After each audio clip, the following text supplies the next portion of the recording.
मित्रांनो, लक्ष्मीच्या पावलांनी या मालिकेच्या आजच्या भागामध्ये सोनूची आई आता सर्वांनाच म्हणते की जर मुलं चुकत असतील तर त्याचा जाब फक्त आईवडिलांनाच विचारायला हवा ना. तेव्हा अद्वैत एवढा वेळ शांत असतो. आता या क्षणी तो उठतो आणि म्हणतो, 1 मिनिट असं म्हणून तो सोनूच्या आईला चांगलंच आता सुनावतो. मुलं चुकतात त्याचा जाब तुम्ही मुलांनाच विचारायला हवा, कारण आईवडिलांच्या संस्कारांवर बोट दाखवण्याचा अधिकार तुमचा नाहीये. तेव्हा सरोज आता तच विचार करू लागते, या अद्वैतला काय झालं मध्येच, हा का बोलतोय. तेव्हा आता संगीता रडत असते. ते पाहून अद्वैतला खूपच वाईट वाटतं आणि मग तो म्हणतो की मिसेस खरे तुम्ही बसा बरं इथे. तर संगीता बिचारी आता खूपच रडत असते. पुढे आता नैनाकडे पाहत सोनूच्या आईला आणि त्या सर्व बायकांना सुनावत पुन्हा एकदा अद्वैत म्हणतो की मुलं चुकतात ना त्याचा जाब तुम्ही या मुलांनाच विचारायला हवा. तेव्हा मिसेस दामले मध्येच काहीतरी बोलू लागतात. अद्वैत त्यांना अजिबात बोलू देत नाही आणि म्हणतो, हे पहा मिसेस दामले, आम्ही एवढा वेळ शांत आहे, तर तुम्ही बोलत होतात, आता तुम्ही आमचं ऐकून घ्या. तर तुमच्या म्हणण्यानुसार नैना चुकीचं वागली आणि तिच्या चुकीचा जाब हा तुम्ही आईला विचारणार आहात, म्हणजे मिसेस खरेंना विचारणार आहात का? अहो, पण मिसेस खरेंच्या अजून 2 मुली आहेत, कला आणि काजल, पण त्यांच्या संस्कारांबद्दल तुमचा काही आक्षेप नसेल ना. जसं एका मुलीच्या वाईट वापर तुम्ही मिसेस खरेंवर फोडलं, तसं 2 मुलींवर केलेल्या संस्कारांचं कौतुक तुम्ही मिसेस खरेंचं केलंत का? तेव्हा रोहिणी रागातच अद्वैतकडे पाहत मनातच विचार करू लागते की काय बोलतोय हा, याचं डोकं फिरलंय का? आता इथे कसं डोकं फिरलंय याचं? काय आहे ना मिसेस दामले, संस्कार या गोष्टीला आपण खूप अनन्यसाधारण महत्त्व देऊन ठेवलंय. इतकं महत्त्व आपण द्यायला लागलोय की त्या संस्कारांसमोरच आपल्याला माणूस हा छोटा वाटायला लागलाय.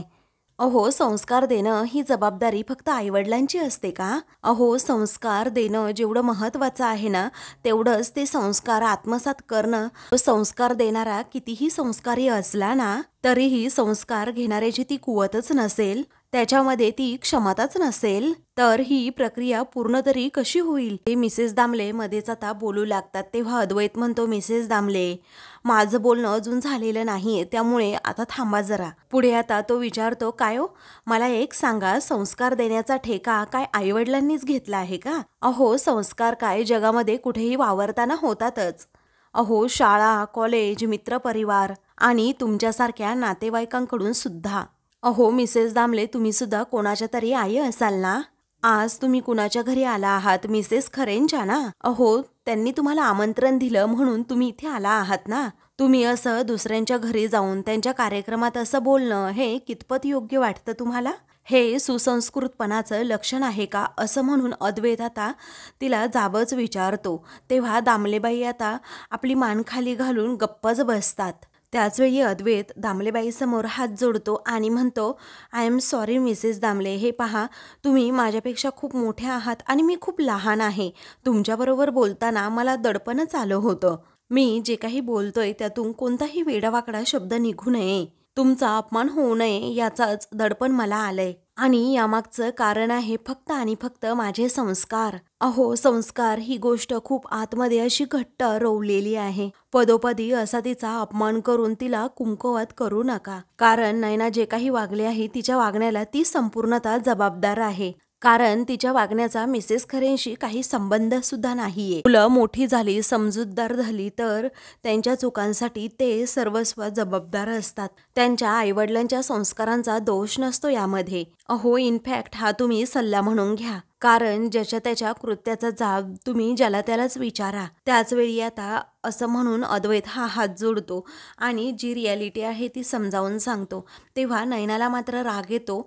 तेव्हा ती आता मनातच विचार करते, अरे वा, म्हणजे बायकोच्या माहेरचा पुळका आणून सर्व आरोप माझ्यावरच करतोय. हा अद्वैत ना पक्का पोहोचलेला आहे, असं म्हणून नैना चिडते. त्यानंतर आता कलाचे बाबा अद्वैत समोर हात जोडतात. त्यानंतर त्या शेजारच्या आजी उठतात, अगोदर अद्वैतची दृष्ट काढतात आणि संगीताला म्हणतात, अगं, जशी तुझी लेक सुद्धा लाख मुलाची आहे ना, तसा लाख मुलाचा जावई सुद्धा तुला भेटलाय. आणि अहो दामले काकू, यालाच म्हणतात संस्कार. खरं तर या अद्वैतरावांच्या समजूतदारपणाचं श्रेय त्यांच्या आईला जातं. तर आजी कलाचा हात हातात घेतात आणि म्हणतात, मी वयाने मोठी आहे, तुझ्यापेक्षा जास्त पावसाळे सुद्धा मी पाहिले असतील आणि म्हणूनच मी तुला सांगते की हा अस्सल हिरा आहे, हिरा, त्याला जप तू आणि सुखाने संसार कर, हाच माझा तुमच्या दोघांना आशीर्वाद आहे. असं म्हणून या दोघांचे हात आता एकमेकांच्या हातात देतात. तेव्हा कला आता ही खूपच प्रेमाने अद्वैतकडे पाहत असते, कारण अद्वैतने ज्या प्रकारे संगीताच्या बाजूने स्टँड घेतलेला असतो आणि इतर बायकांना सुनावलेलं असतं, ते पाहून आता कलाच्या मनात अद्वैतविषयीची एक वेगळीच जागा निर्माण झालेली असते.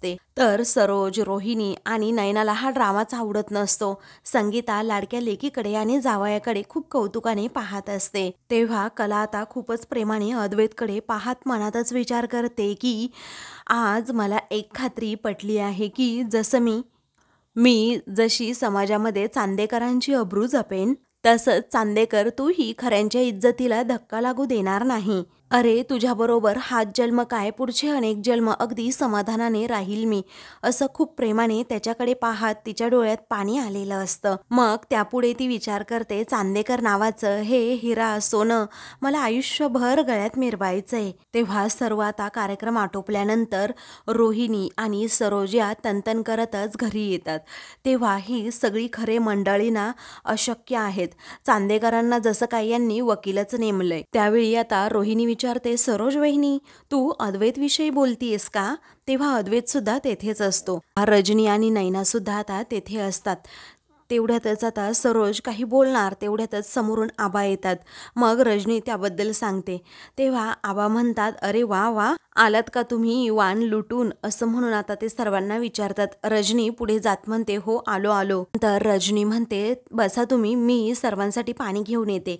तेव्हा आबा म्हणतात, अगं तू कशाला रजनी, बस बाळा तू इथे, अंजू आहे की, अंजू घेऊन येईल.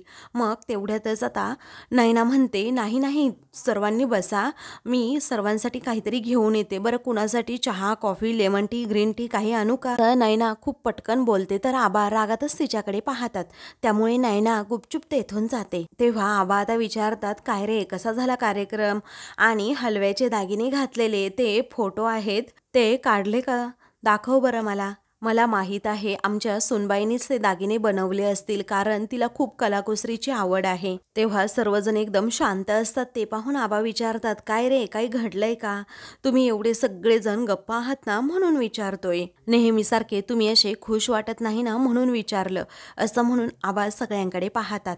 त्याच वेळी आता रोहिणी मनात विचार करते, झालं आता रिपीट टेलिकास्ट, मग सरोज वहिनी काय अजून उचकणार. तर आता दुसरीकडे काजल ही तिच्या आईला आणि बाबांना जेवायला वाढणार असते.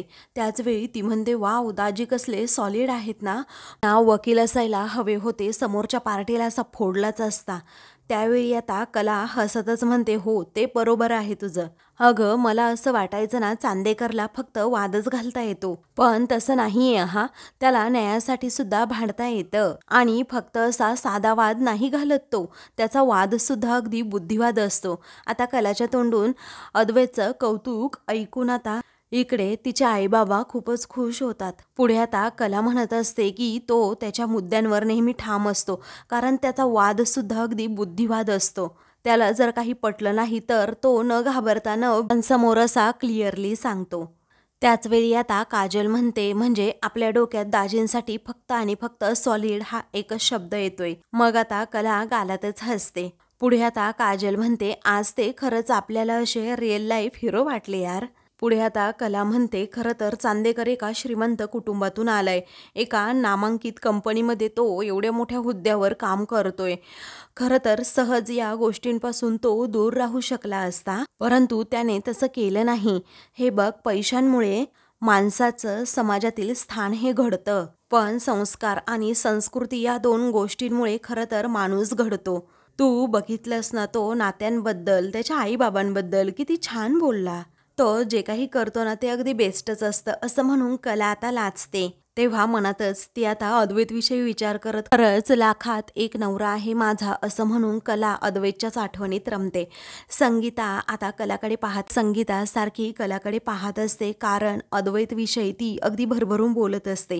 तेव्हा मनातच संगीता सुद्धा विचार करते, कले अगं तुझ्या मनात माहीत आहे मला काय आहे ते, कारण जावई बापू सोडून दुसरा कोणताच विचार तुझ्या मनात येत नाही. तर दुसरीकडे आता आबा हे घरातील सर्वांना म्हणत असतात, खरं तर हळदी कुंकवाचा कार्यक्रम असतो ना, तो सर्वांनी एकत्र येण्याचं निमित्तच असतं. आणि हे जे हलव्याचे दागिने आहेत ना, त्यामुळे नवरा बायको एकत्र येतात, त्यांच्या भावना अगदी घट्ट होतात आणि त्यांच्यातलं प्रेमसुद्धा वाढतं. तेव्हा सरोजला मात्र राग येतो. पुढे आता आबा म्हणतात की असो, तुम्ही दमला असाल त्यामुळे चर्चा आता खूप झाल्या, तुम्ही आता जा आणि आराम करा, मी सुद्धा जातो असं म्हणून आबा तेथून जातात. तर आता सर्वजण आपापल्या रूममध्ये जायला निघतात. तेव्हाच आता मात्र अद्वैत सुद्धा निघतो, पण आता त्याच वेळी सरोज त्याला अडवते आणि म्हणते थांब अद्वैत. त्यावेळी आता मला तुझ्याशी बोलायचंय असं जेव्हा सरोज म्हणते तेव्हा अद्वैत जरा घाबरतोच. मग रोहिणी सुद्धा आता रूममध्ये जाण्याची थांबते आणि मनातच विचार करते की तिकडे अद्वैतने सर्वांना सुनावलं खरं, परंतु आता अद्वैतची टर्न आहे, आता ऐकून घ्यायची सरोज वहिनीचं सगळं काही. पुढे आता सरोज शांतपणे म्हणते, अद्वैत अरे आजपर्यंत वेगवेगळ्या पद्धतीने मी तुला समजावण्याचा प्रयत्न केलाय, तुझ्यावर हजारदा मी चिडले रागवले, पण त्याचा काहीच फायदा होत नाही रे. आणि असंच मला स्पष्टपणे दिसायला लागलंय आता, आणि म्हणूनच आज मी तुला शांतपणे आणि स्पष्टपणाने सांगतीये, हे बघ बाळा, मला ती खरे मंडळी अजिबात आवडत नाही, पण त्यांनी सुरुवातच खूप मोठ्या फसवणुकीने केली आहे आणि हे तुला सुद्धा माहीत आहे. अरे एवढं सर्व होऊनही ती नैना अजूनही खोटेपणानेच वागती, दुसऱ्या मुलीचं काहीही झालं तरी नाक हे वरच आहे. अरे हा माज येतो कुठून रे त्यांच्यामध्ये. तेव्हा अद्वैत काही न बोलता एकदम गप्प राहतो. त्याच वेळी आता सरोज विचारते, काय रे अद्वैत, मी तुझ्याशी बोलतीये, मला सांग कुठून येतो हा मास त्यांच्यामध्ये, आणि एवढं सर्व होऊन देखील आज तू परत त्यांचीच बाजू घेतलीस, आणि तेही सगळ्या अनोळखी बायकांसमोर. अरे कशासाठी केलं हे, तू स्वतःला तिचा खरा नवरा समजायला लागला आहेस का, त्या कलाची बाजू घ्यायला. अरे मला खरंच कळत नाही अद्वैत, मी तुझी आई आहे, मला तुझी काळजी वाटते आणि म्हणूनच मी तुला पुन्हा पुन्हा सांगतीये. अरे तू जर या सगळ्यामध्ये अडकलास तर मी काय करायचं मग, कारण आजकाल तू फक्त स्वतःच्या मनाला येईल तेच करतो आणि तसंच वागतोस. अरे हजारदा तुला वॉर्निंग देऊन झालेली आहे, पण जर पुन्हा तू त्या प्रकरणात अडकलास तर माझ्याकडे येऊ नकोस असं म्हणून ती आता त्याला चांगलीच सुनावते आणि शेवटी तू सुज्ञ आहेस असं म्हणून तेथून जाते. तेव्हा आता मनातच रोहिणी विचार करते की सरोज वहिनीच्या रागाचं कार्ड चालत नाहीच, ती गोडी गुलाबीने काम करायला लागली, पण आतल्या आतमध्ये तुझा कसा पापड मोडतोय ना ते सुद्धा मला चांगलंच माहीत आहे. पण सरोज वहिनी तू शांत राहण्याचा प्रयत्न केलास तरीही तुला असं शांत राहणं शक्य नाहीये ग, आणि समजा जरीही तू शांत राहिली ना तरीही मी आहेच ना तुला भडकवायला. तर इकडे कला आता झोपण्याची तयारी कर, खूप दिवसानंतर मला छान झोप लागणार आहे असं म्हणून ती मोबाईलमध्ये पाहते, तर हलव्याचे दागिने घालून जे फोटो काढलेले असतात ते फोटो पाहत ती म्हणते, खूप छान फोटो आले आहेत, काहीही म्हणा चांदेकर, तू आज माझ्या आईबाबांचा आत्मसन्मान जपलास. काहीही झालं घरामध्ये तर आपण एक टीम म्हणून उभे राहतो, आपण दोघेही बरोबरीने त्याचा सामना करतो, आपल्यामध्ये कितीही मतभेद असेल ना तरीही कट आल्यानंतर आपण दोघेही एकत्र येतोच असं म्हणून ती त्याला आता सर्व फोटोज पाठवते. त्यानंतर तिला आता त्याच्याबरोबर फोनवर बोलण्याची इच्छा होते, म्हणून ती आता म्हणते करू का फोन, पण एका क्षणी तिच्या मनात विचार येतो की तो झोपला असेल, पण तिला असं सारखंच वाटत असतं की त्याच्याबरोबर बोलावं, म्हणूनच ती आता कॉल करते. अद्वैत लगेच कॉलसुद्धा रिसीव करतो आणि विचारतो काय आहे. मग आता कला म्हणते, अरे चांदेकर, कुणीही फोन केला तर अगोदर हॅलोने सुरुवात करायची असं तू म्हणाला होता ना. तेव्हा अद्वैत सुद्धा तिला टोमणा मारतो की जर मी फोन केला तर तू ओरडूनच बोलते, रागातच बोलते, हा तुझा जन्मसिद्ध हक्कच आहे ना. मेसेजेस करते, कधी फोन करते, कधी व्हॉइस नोट पाठवते, काहीतरी कारस्थान चालूच असतं, डोकं अजिबात शांतच ठेवत नाही. मग आता कला म्हणते, अरे चांदेकर जरा शांत बस, मी तुला थँक्यू म्हणायला फोन केलाय. तेव्हा तो विचारतो थँक्यू कशासाठी. मग आता ती म्हणते, अरे आज तू जे काही केलंस ना ते खरंच खूप छान केलंस, कारण माझ्या आईबाबांच्या बाजूने तू अगदी निर्भीडपणे बोललास. कधी कधी तुझं खूप कौतुक करावंसं वाटतं, पण कधी कधीच वाटतं बरं का, कारण जर मी तुझं कौतुक केलं ना तर तू माझ्या डोक्यावर येऊन नाचतोस, त्यामुळे मी तुझं कौतुकच करत नाही. तेव्हा आता अद्वैत विचारतो, तू मला थँक्यू म्हणायला फोन केला आहे की टोमणा मारायला ग? त्याच वेळी आता दोन्हीही म्हणायला फोन केला आहे असं कला म्हणते.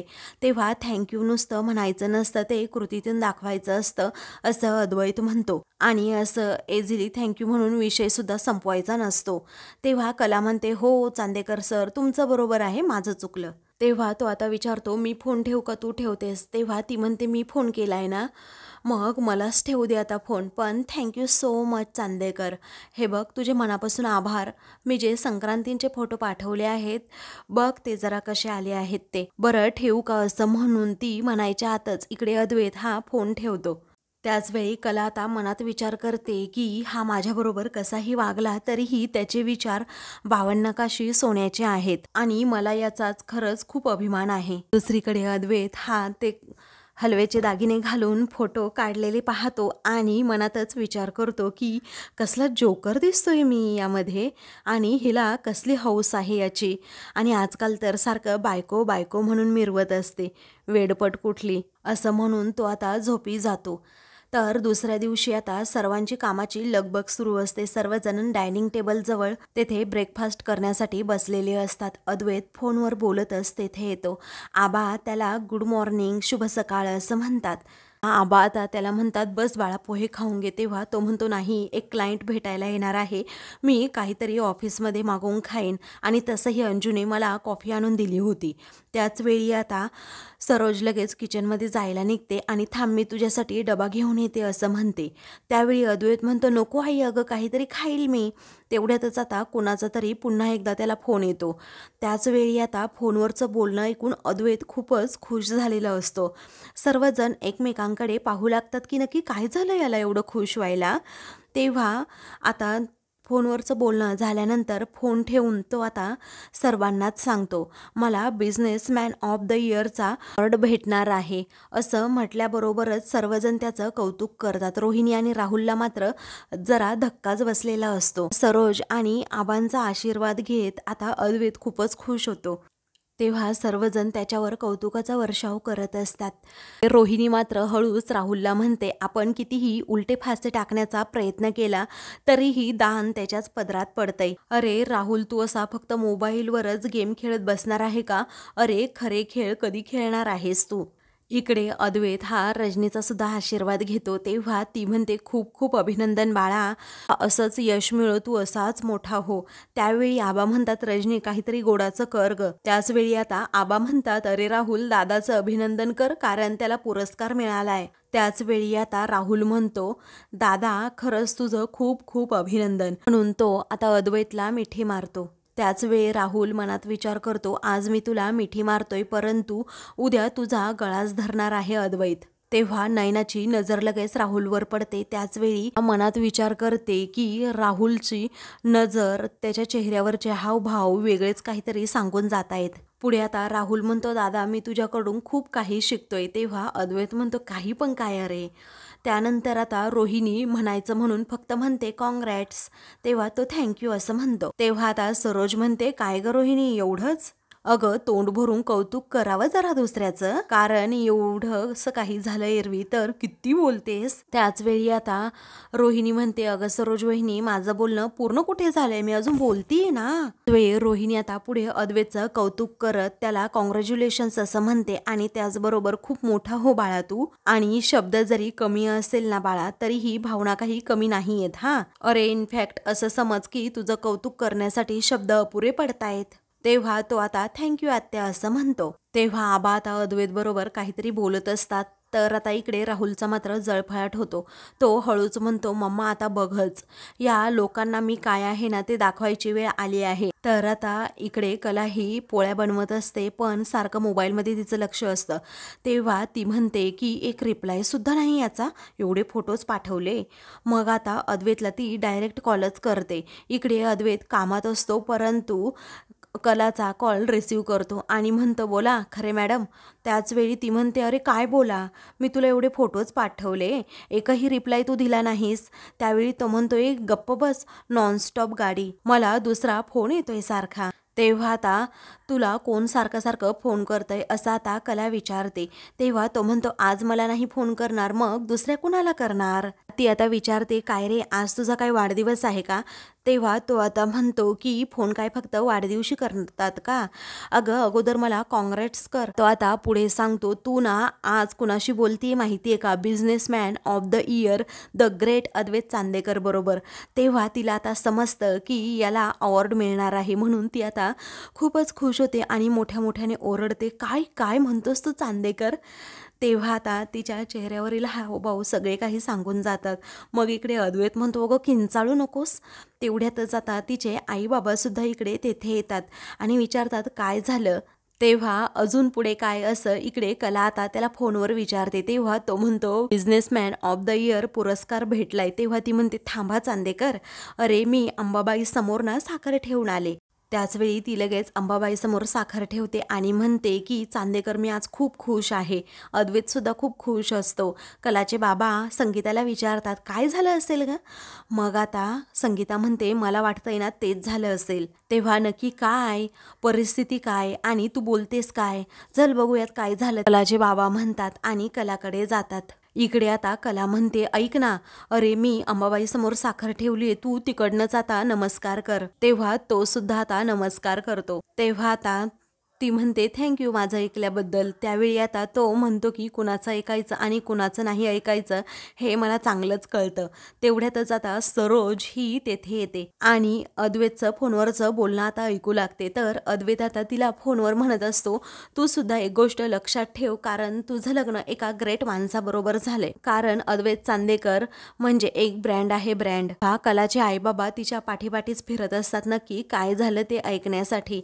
मग आता कला म्हणते, अरे डोक्यात ठेवलं आणि कुलूप सुद्धा लावलं. स्त्रीकडे अद्वैत म्हणतो, बाय द वे ऐक ना, ही न्यूज ना मिस्टर अँड मिसेस खरेंना सुद्धा दे, कारण त्यांना खरंच खूप माझं कौतुक आहे, त्यांना ऐकल्यानंतर खरंच खूप बरं वाटेल. ती आता म्हणते, हो सांगते सांगते नक्की सांगते. मग अद्वैत हा लगेच फोन ठेवतो. आता सरोज तिथे दरवाजातच उभी असते आणि अद्वैतला नाश्ता घेऊन आलेली असते, पण त्याचं लक्षच नसतं. तर मनातच ती विचार करते की अवॉर्ड डिक्लेअर झाला, हा लगेच लागला बायकोला सांगायला, असं म्हणून ती लगेच तेथून जाते. तर इकडे कला ही खूपच खुश असते. मग संगीता विचारते, काय झालं काय.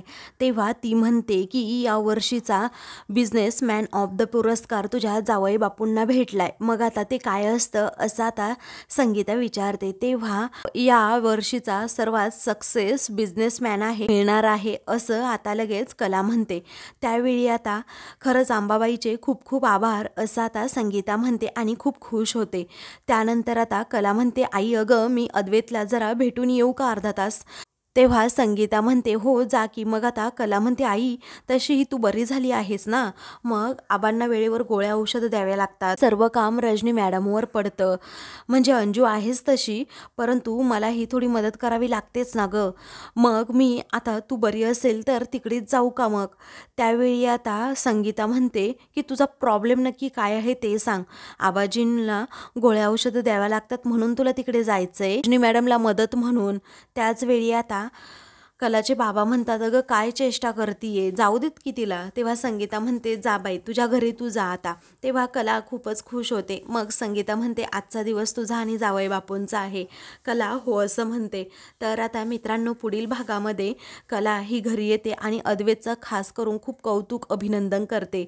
तेव्हा रोहिणी आणि सरोज या दोघीही कलाकडे पाहतच राहतात. तर दुसरीकडे आणि म्हणतो की अद्वैत चांदेकर, तुझ्या सक्सेसचं सेलिब्रेशन कसं होतंय ना ते मी बघतोच. त्याच वेळी आता नैना तेथे येते आणि म्हणते, मला त्या कलाला संपवायचंय. हे बघ, मला कलाला संपवायचे आणि तुला अद्वैतला, त्यामुळे हात मिळवणी करायला काही हरकत नाही, डील असं म्हणून ती हात पुढे करते. तर राहुल हा लगेच हात पुढे करून डील असं म्हणतो. अशाच मालिकेंचे पुढील भाग पाहण्यासाठी चॅनलला सबस्क्राईब करा.